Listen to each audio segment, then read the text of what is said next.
যে কোনো উপবাসের দিন সাবুদানা খিচুড়ি বা সাবুর বড়া, সাবুর পাঁপড়, সাবু জিনিস সব খাওয়া যায়।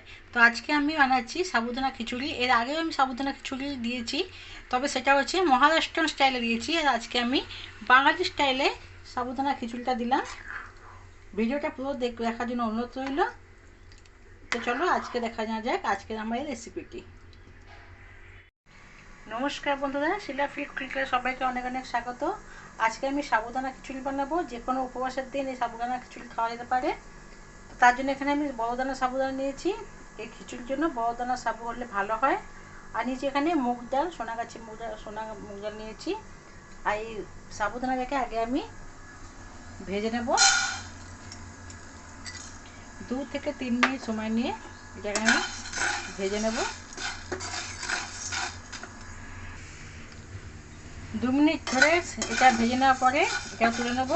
সাবুদানা এইভাবে ভেজে নিলে, যে কোনো খাবারে এই সাবুদানা ভেজে নিলে গ্যাস আর অম্বলের সমস্যা থাকে না।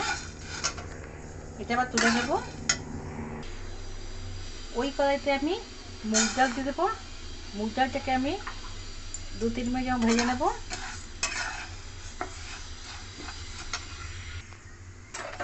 মুগ ডালটা ভালো মতন ভাজা হয়ে গেছে।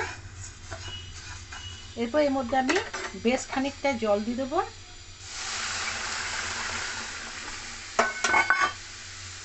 আর এটাকে আমি ভিজিয়ে রেখে দেবো। এইভাবে ভিজিয়ে রাখলে রান্না করার সময় সেদ্ধ হতে সময় লাগে না। এক কড়াইতে দিয়ে দিলাম সর্ষের তেল। তেল গরম হলে দিয়ে দেবো টুকরো করে রাখা আলু। আলুর মধ্যে দিয়ে দেবো লবণ। এবার আলুটাকে ভালো করে ভেজে নেব। আলুতে লবণ দিয়ে ভাজলে আলুর ভেতরে লবণটা ঢোকে, খেতে ভালো হয়।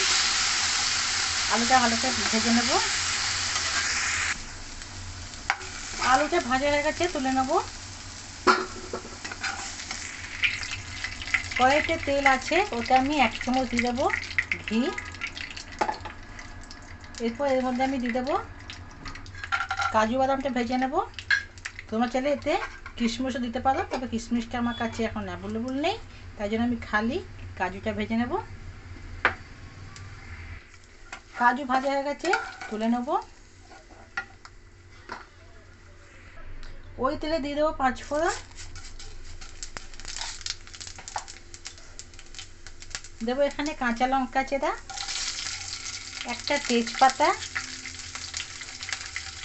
থেতলে একটা আদা। ভালো করে ভেজে নিয়ে এর মধ্যে দিয়ে দেবো টমেটো, কুচিয়ে রাখা টমেটো।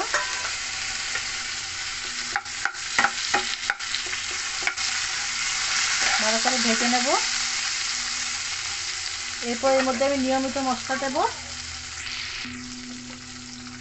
দিয়েছি স্বাদ অনুযায়ী নুন, লঙ্কার গুঁড়ো, এটা কাশ্মীরি লঙ্কার গুঁড়ো দিয়েছি, হলুদ, জিরে গুঁড়ো আর চিনি।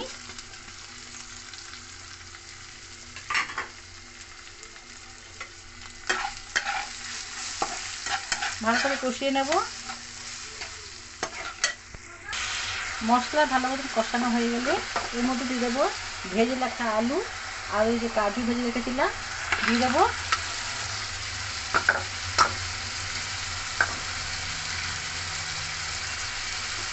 আর এরপর দিয়ে দেবো ভিজে রাখা ডাল।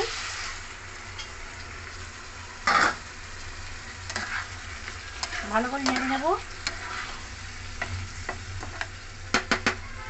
এর মধ্যে দিয়ে দেবো কড়াইশুঁটি,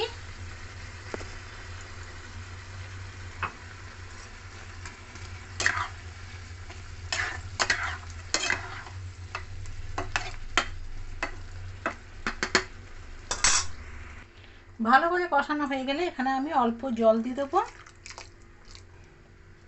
গরম জল দিলাম। এরপর এটা আমি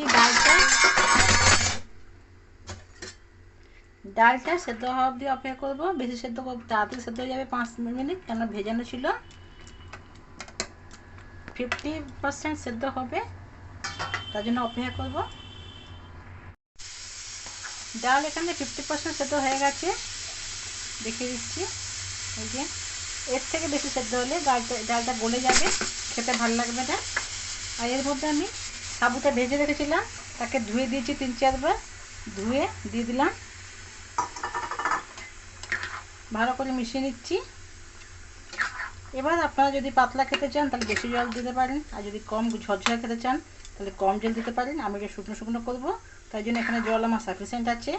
গ্যাসের ফ্লেমকে লো করে দিয়ে এখানে চাপা দিয়ে দিয়ে করলে সাবুদানাটাও সেদ্ধ হয়ে যাবে, আর ডালটা যে 50% হয়েছিল সেটাও ঝরঝরা হয়ে ভালো মতন একটা সাবুদানা তৈরি হয়ে যাবে। তো চলো একে জলটা শুকানো অবধি আমি অপেক্ষা করি।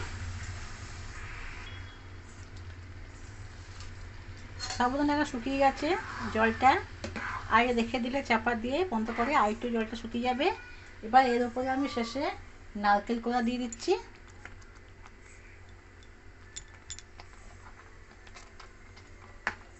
আর দিয়ে দেবো একটুখানি শাহি গরম মশলা। ভালো করে নেড়ে নেব। তৈরি হয়ে গেল এখানে সাবুদানা খিচুড়ি, যে কোনো উপবাসের দিনে খাওয়া যাবে। কেমন হয়েছে রেসিপিটা, তোমাদের কাছে কেমন লাগলো অবশ্যই কমেন্ট করে জানাবে। ভালো লাগলে লাইক করে দেবে, আর এখন নিত্য নতুন রেসিপি আপডেট পাওয়ার জন্য আমার চ্যানেলটিকে সাবস্ক্রাইব করে দেবে। ভালো থাকবে, সুস্থ থাকবে, কালকে আবার কোনো রেসিপি দেখা হয়ে যাবে। ধন্যবাদ।